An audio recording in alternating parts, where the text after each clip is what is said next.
Welcome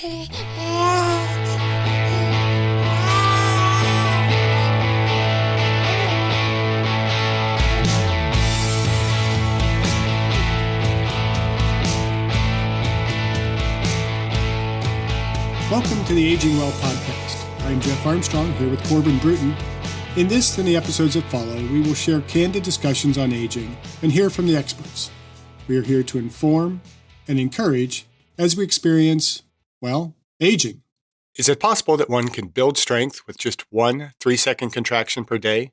In this episode, we assess research from Edith Cowan University and the role and importance of the eccentric contraction for aging well.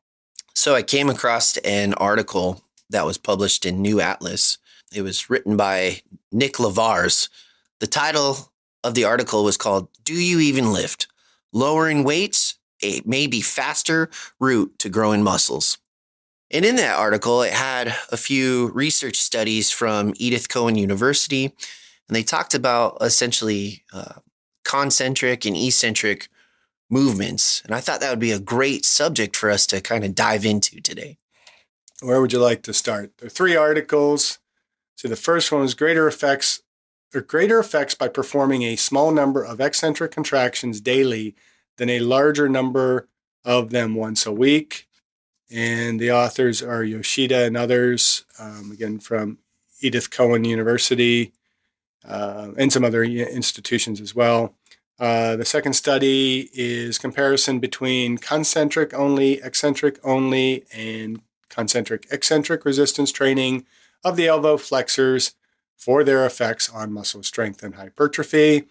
The lead author on that one is Sato. Also, again, Edith Cowan. This is a number of different studies by the same research group.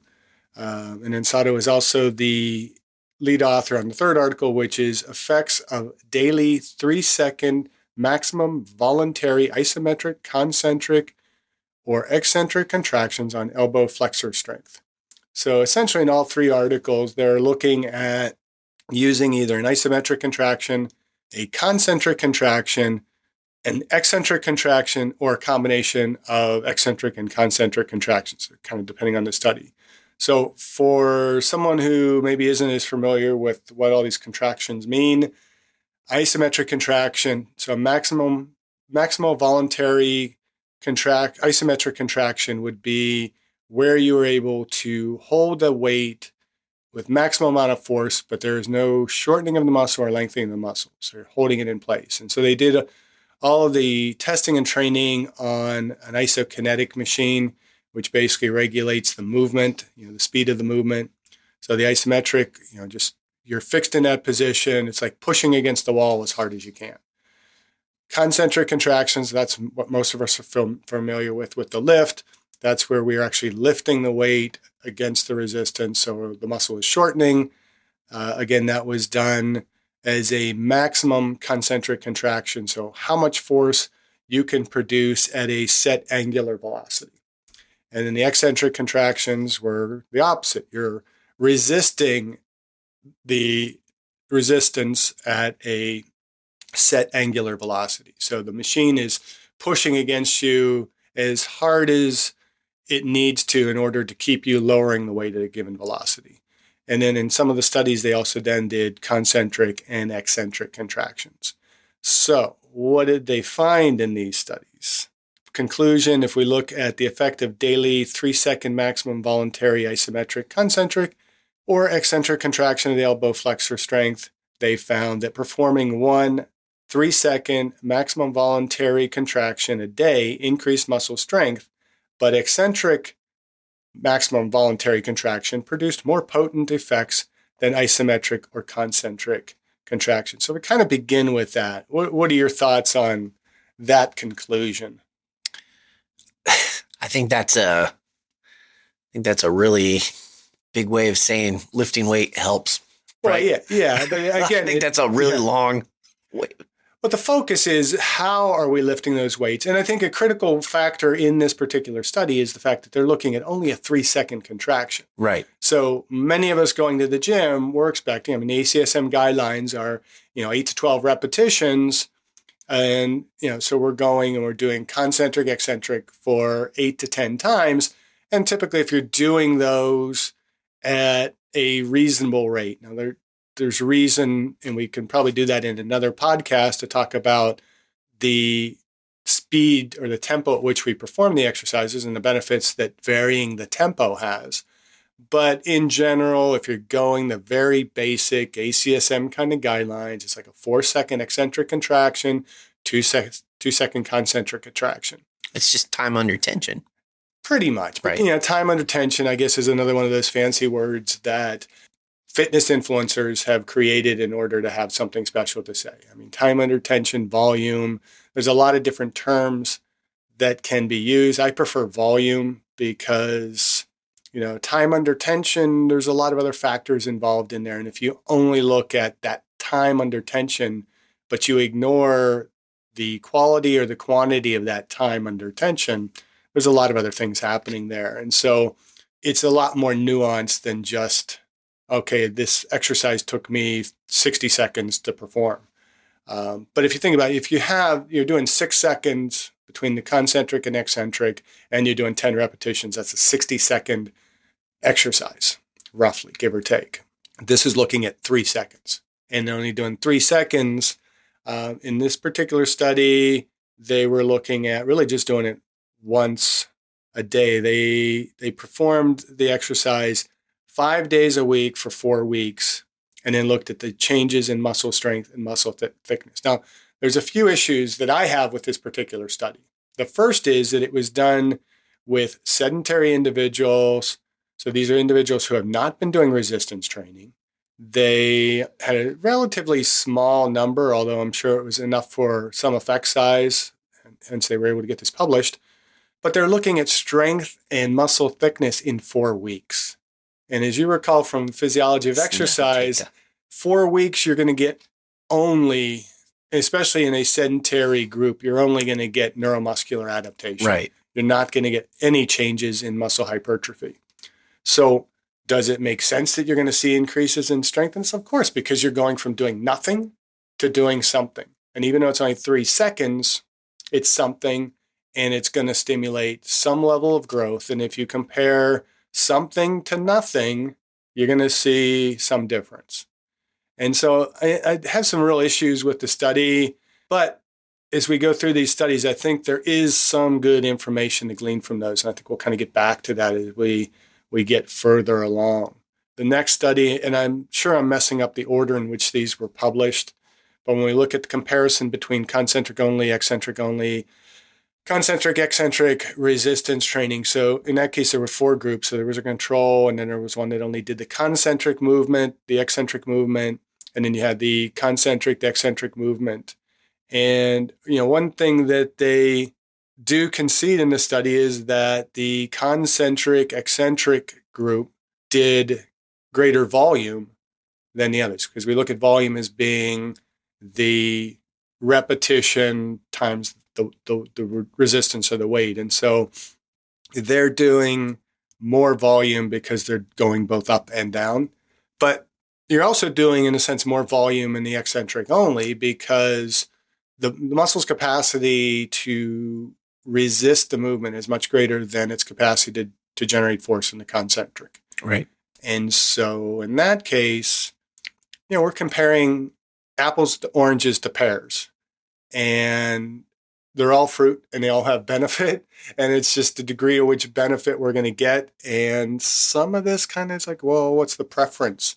But what they did find in this particular study was that the eccentric training increased muscle strength and thickness, similarly to the concentric eccentric training, despite having half the volume, suggesting that concentric contractions contributed little to the training effects. Well, again, you're isolating the effects that you're considering, and we need concentric strength. So we're not necessarily comparing the same thing as we do that.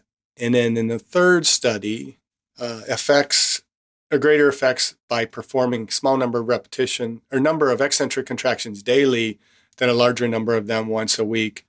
They found that if you were performing one maximum voluntary eccentric contraction, so that 3-second contraction for 5 days a week for 4 weeks. Again, another short study. So it's going to be neurological adaptation.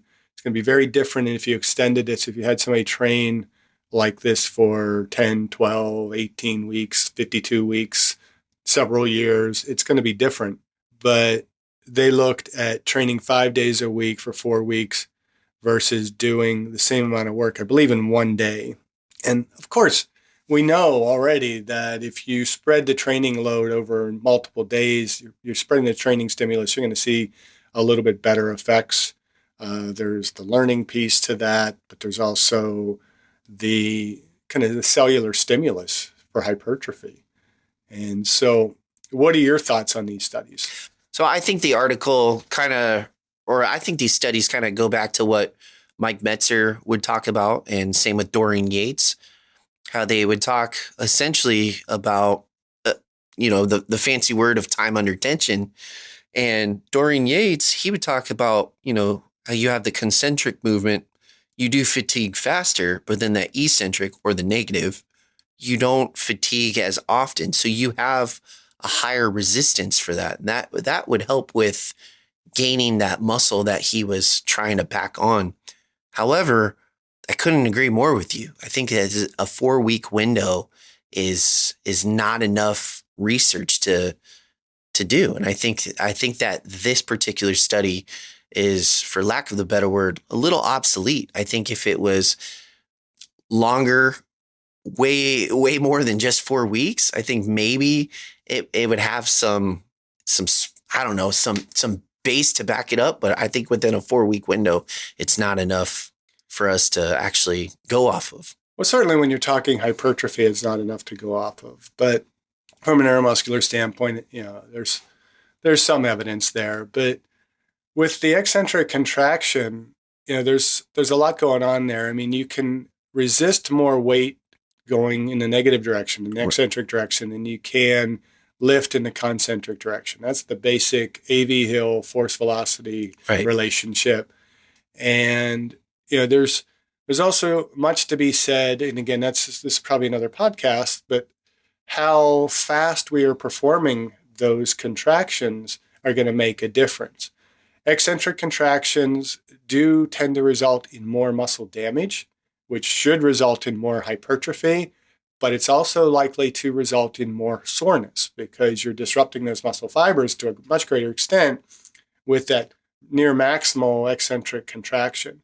And that's where your Metzers and your Dorian Yates and a lot of bodybuilders will emphasize the eccentric and often that time under tension, because that's what's putting a load on the muscle that's stimulating the hypertrophy.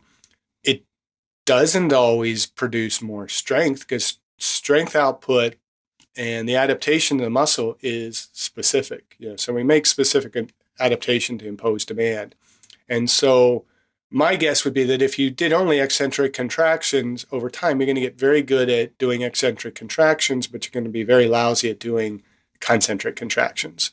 And so we really need to do both, but it does lend evidence to the benefit of emphasizing an eccentric contraction. And so what do we do with this for the aging population? How do we apply this to people who might be listening to this program? I think it's a good tool to be used, especially if someone, even though these studies reflected elbow flexion, I think we can utilize it in the lower body as well, right? Someone can take a step and they can put one leg up and then they can stand up on it and they can slowly, with the opposite leg, slowly go back down to the floor, right? So they're slowly adapting and working on those balance and stability muscles to help prevent falls. This also can have a huge impact on knee, ankle joints. I think there's a lot of benefits as far as eccentrics, as far as protecting your joints and the ligaments around it. But that would be one thing that I could think of, is just the lowering yourself to the ground, having control over that so you don't lose control and then worst case scenario fall. Yeah, and then you have almost any exercise can be performed. Oh, well, I would say any exercise can be performed in an eccentric only. And so if you have an individual who has never lifted before and is extremely weak, and I'd be talking like very frail elderly individuals that are looking to age better in these last years, they want to perhaps do only an eccentric contraction. So if you can't stand up unassisted from a chair, you're not going to be doing much benefit for yourselves trying to squat because you just simply don't have the strength to lift your body up. But you probably have enough strength to lower your body. And if you don't have quite enough, you have more strength than you do in a concentric. So work on lowering yourself. Sitting down from the chair, have assistance getting up. If you see a lot of people have to kind of push themselves off of the chair to get up, well, do that. Sit from a sit position, push yourself, push off your legs if you have somebody pull you up, use a pole, use, something next to you or the arms of the chair.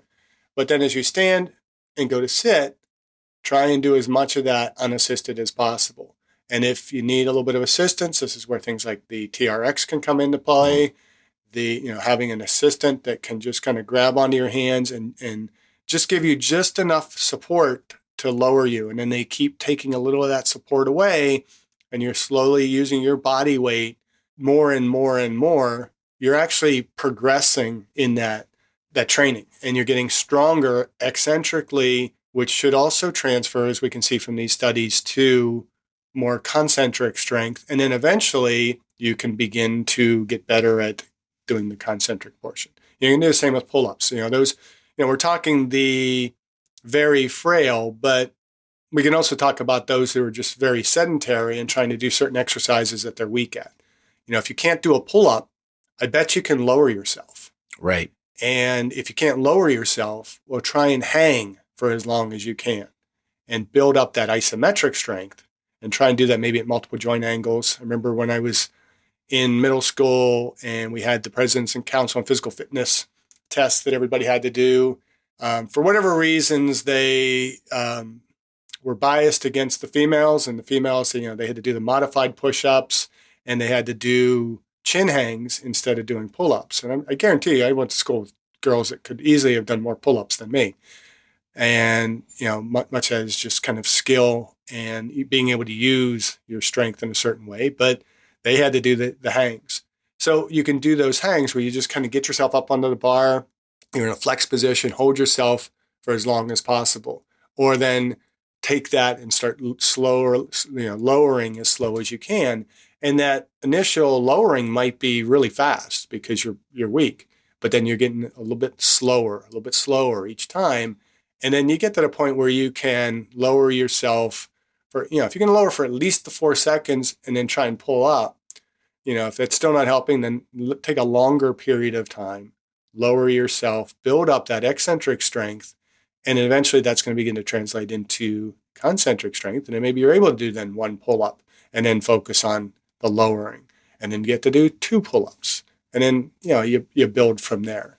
And another application I see of this is like if we have bedridden family members or, very elderly, very frail older adults, and, just to kind of benefit them a little bit more, what this research shows us is that even just doing a 3-second contraction can have a benefit. And maybe only do that once a day initially.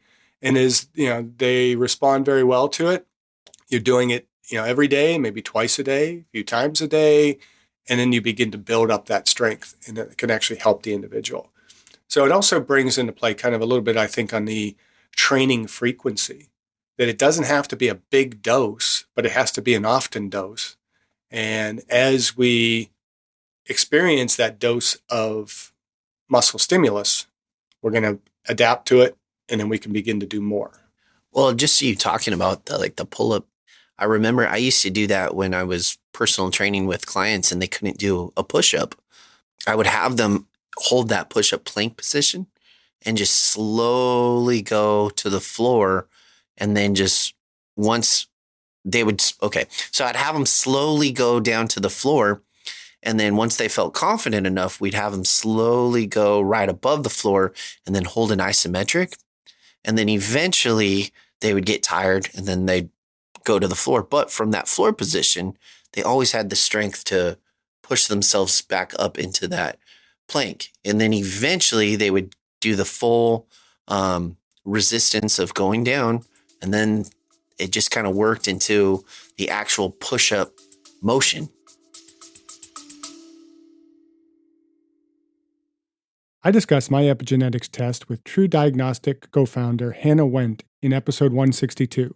Epigenetic testing measures baseline and changes in your pace of aging, giving you the power to steer your anti-aging or health and wellness journey in the right direction.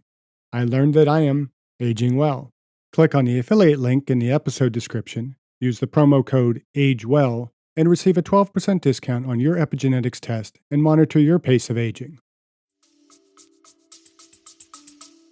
So wait, they had the strength to do the concentric, but not the strength to do the eccentric? No, they didn't have the strength to do the concentric in the beginning. Okay. So they didn't have... We progressed them to the point. Yeah, we progressed them to that. So we started with the eccentric of lowering them down to the ground, and then we...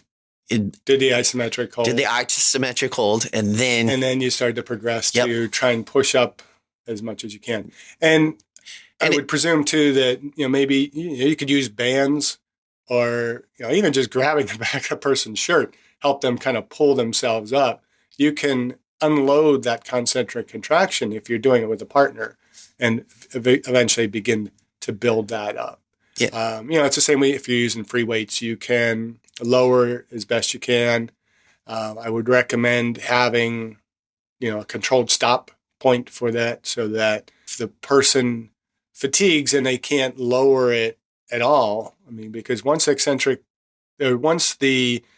kind of fatigue hits in, or you've overloaded the muscle in an eccentric load, it's just going to drop, because it's not going to allow the muscle to be damaged excessively by trying to force against a resistance that it can't move. And so, you're going to need something to protect the individual as they're lowering it, whether it's, the stops on, say, a bench press, having the safety racks in place, or if you're doing it with a squat. I mean, a chair, obviously, if they drop hard into the chair, it's not going to be as bad. But if you look at doing a push-up, you might want to initially have a pad under the chest, in the face, so that, if they do not drop fast, if they drop too fast, they're not going to get hurt. But I think that's where we talked in the early episode of the first of the year, when we talked about equipment to get, and you recommended bands. Mm-hmm. That's where the bands can come into play. You can use those bands to kind of assist you in getting through that lowering portion and through the concentric portion, because they're going to pull you in the direction where you're kind of weakest. So, and as far as what you were mentioning with the sitting and then coming up into that standing, that was something that I was doing with the residents at that assisted living that I was working at. And we saw a huge improvement with their balance and stability, and it carried forward. So what started off is just a small, simple movement of assisting them in a standing position, and then having them slowly resist gravity and go into that sitting. Well, that eventually transferred into, okay, now I'm going to stand on my own. And now I'm going to slowly not use my walker as often. And so things like that, where it seems kind of silly, because you're like, oh man, we're just doing a very, very, very slow squat. Well, it does carry forward. There is a lot of benefits on that eccentric movement, or that negative movement. You can turn a negative into a positive. Oh, that's a really bad joke. Yeah, I mean, the negative very often gets de-emphasized, particularly because especially young males in the gym, tend to focus on what they're lifting rather than the training stimulus. And I remember years ago, I was teaching a weight training class, and I had a student who was struggling to progress his bench, And as I watch him bench, it's like his eccentric was way too fast. And I said, dude, you got to slow that weight coming down and you're going to see progress. And so as he started practicing, working more on that controlled descent of the weight, eventually, bam, the weight started to go back up because he was actually building strength instead of just simply relying on the stretch reflex at the bottom of the movement or the bounce off of his chest to get the weight up. Because you can only bounce so much off of your chest before, it's not effective and it's not really going to give you the added strength that you need concentrically.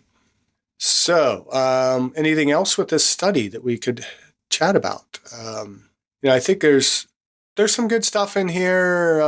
Again, I don't think these are the best studies in the world, but I do like that it gives us a little bit of information that allows us to emphasize a few things that we can do as the most sedentary, non-exercising adult to help us to age well.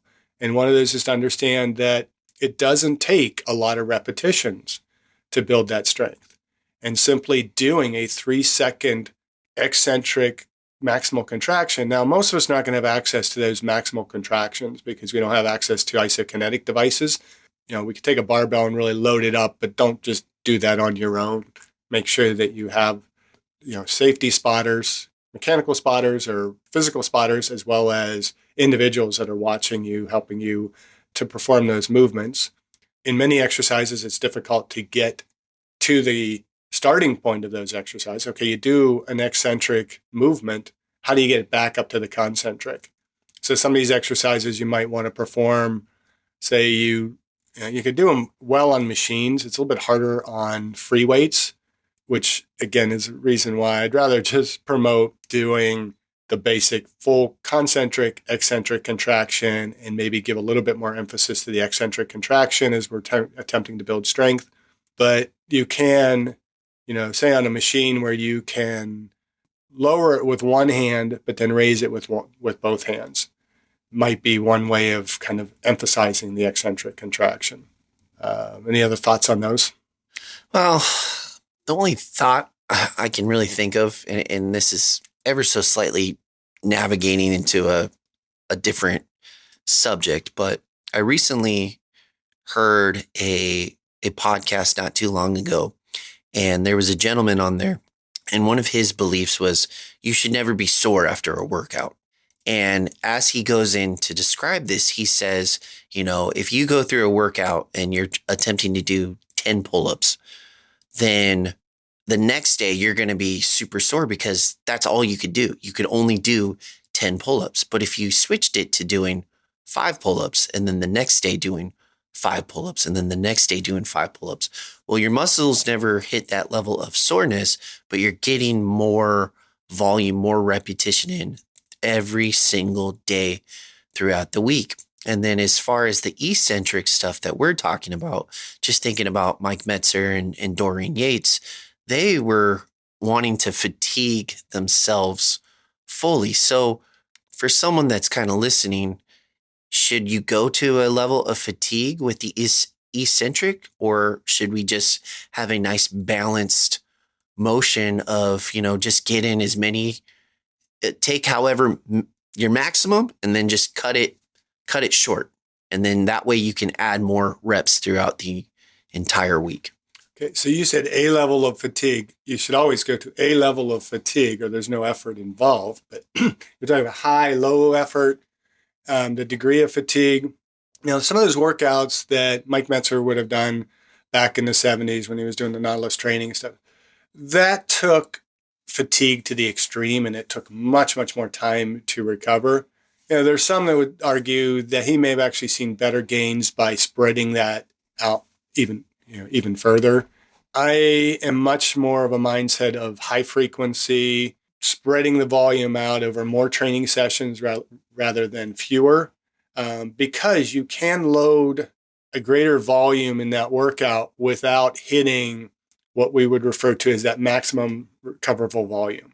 It always comes down to your training volumes, what you need to stimulate growth or adaptation, and then what's the maximum stimulus that you can withstand in a training session and still be able to adequately recover to do the next training session.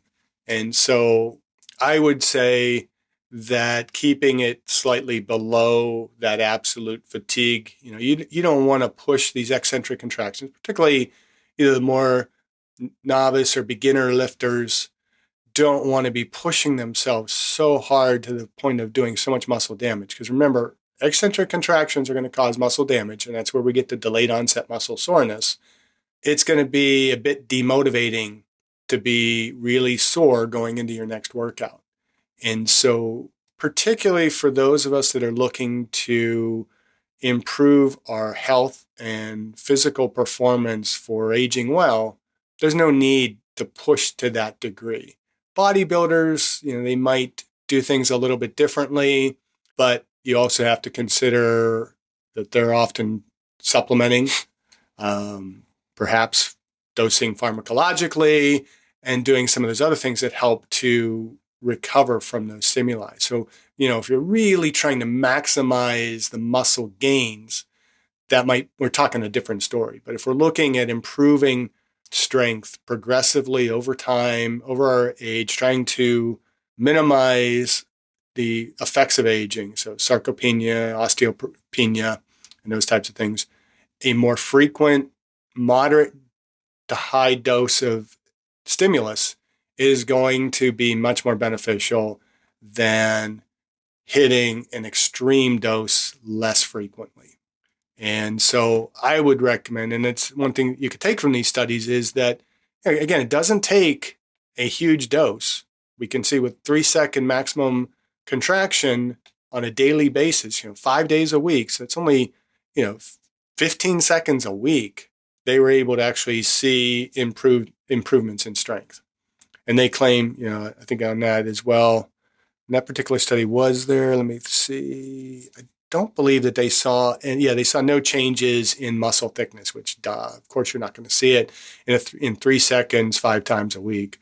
I'm sorry, it's just not going to happen. You need a little bit more training stimulus to really see hypertrophy, but you're seeing the increases in strength. And from a health standpoint, we know that just simply increasing strength has a tremendous effect on longevity and decreasing the likelihood of a wide variety of physical ailments that come along with aging. So strength should be our focus.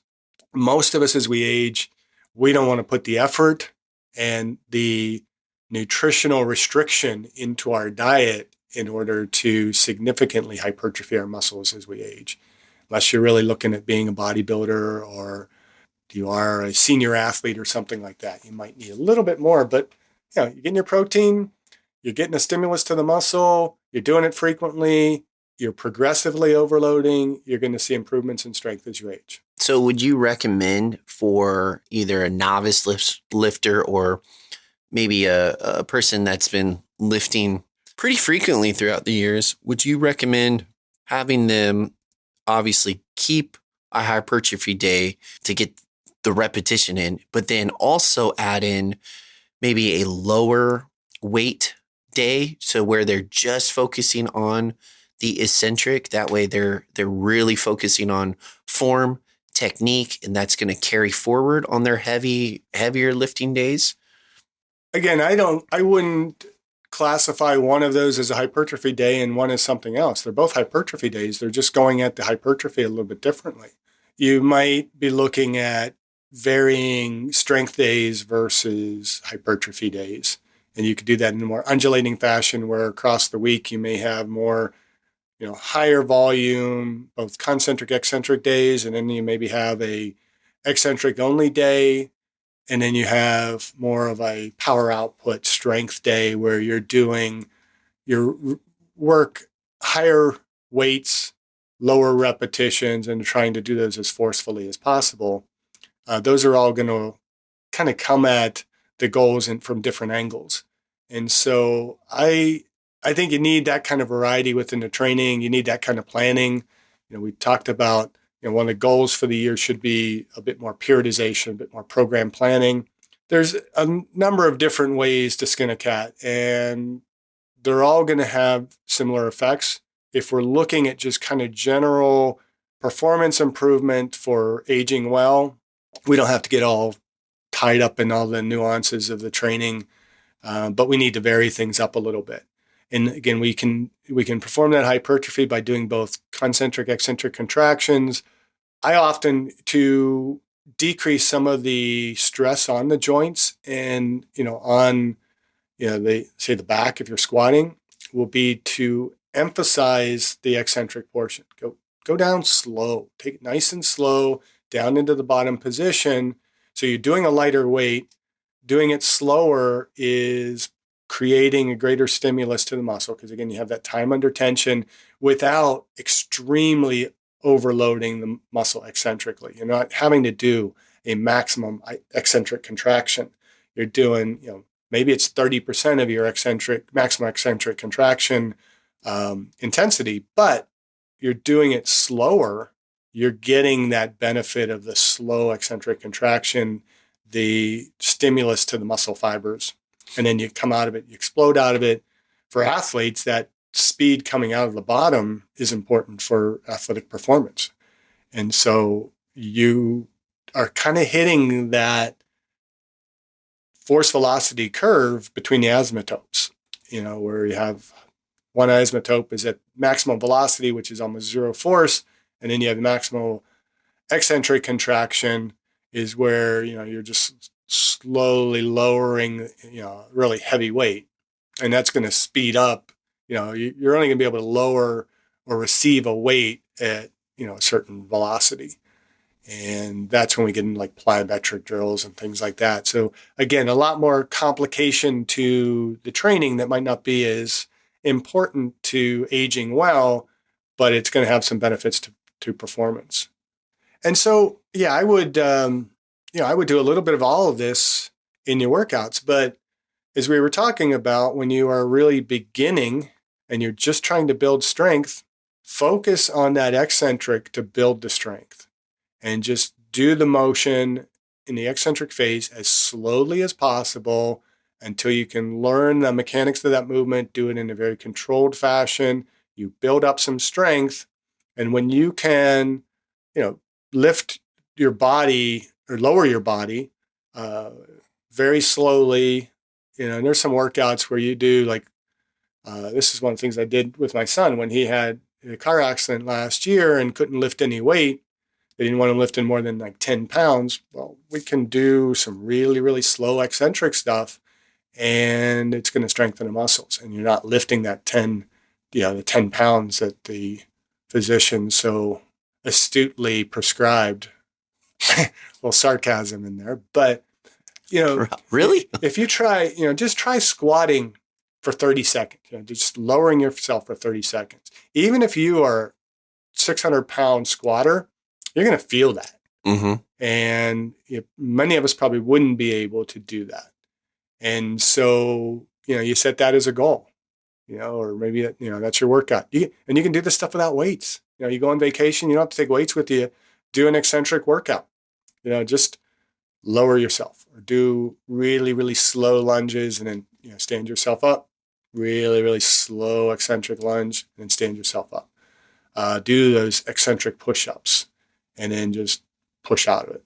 Those are going to give you some benefit. And then eventually, as you're very capable of doing those as a novice beginner lifter, as a sedentary individual, then start to work on building, again, the concentric. And if you can, come from a seated position to a standing position, unassisted and without having to kind of push off of anything, which I guess is assisted, but you're ready to start adding some weight.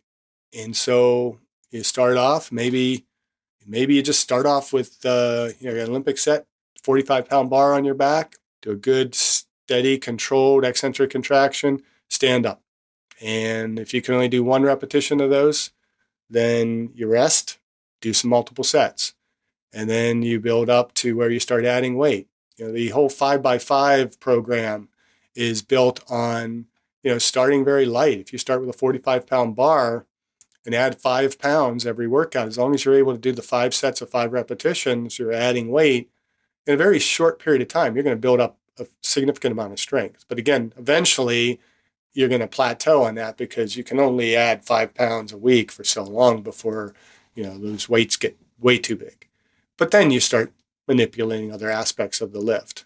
And so I think that's the take home from these studies is if you're at the bare minimum, never lifted before, highly sedentary, varying levels of frailness, you can be, these studies were all done on young college age individuals, I believe, and, just simply people who had never lifted before, from not just a novice beginner lifter to an extremely frail individual that you're trying to bring them back to some level of functionality. Start with just some eccentric resistance, and it might only be a 3-second forced eccentric contraction. So somebody's bedridden, you just kind of grab at their arm and tell them, okay, I just want you to resist my pulling on the arm. 3 seconds, as much force as it takes to move through that range of motion for 3 seconds. You can take that a little bit longer to get a little bit better benefit. It might not be as much force, but it may be a little less damaging to the muscle. And then you just build up to where you're able to do a concentric contraction, and then eventually you're building up. Because remember, if we want to have balance, we have to build, again, going back to Carmine's law, as we've coined it, balance is the addition of strength and posture. And so if we're working on posture, even just kind of holding that postural position isometrically is going to have some benefit, and then we can kind of relax it. But the more often we are just straightening up our posture and holding it isometrically, and then we can relax it, eventually it's going to become strong enough to be able to hold it 24/7. What would be the take-home message? Well, I think one take-home message is that there are a lot of crappy studies out there, but there is some good stuff to find in some of those crappy studies. And so, and I don't mean to disrespect any of these researchers. I think it's a good study. All the studies are good studies, but there's definitely some limitations in there that have to really be taken with a grain of salt. It's not just simply anybody at any age, any training level is going to benefit from doing just 3 seconds of maximal eccentric contraction per day. But when you're talking about a sedentary individual, a true novice, very weak individual, there's going to be benefit there that we can build off of. And so anybody can start at any time, and there's some way for you to begin to build strength. And there may be individuals that in eccentric contraction might be the only thing that they can do lifting wise, physically, and that's going to have benefit for them. So don't discount your ability to do something to build your strength and age well. That's right. Keep aging well. Thank you for listening. I hope you benefited from today's podcast, and until next time, keep aging well.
If you have topics you would like to have us discuss on the Aging Well podcast, please click on the links in the episode description to send us a text or record your message or comments.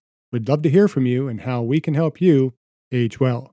If you benefit from the Aging Well podcast and would like to support the content financially, please click on the Support the Show link or support our affiliates and advertisers.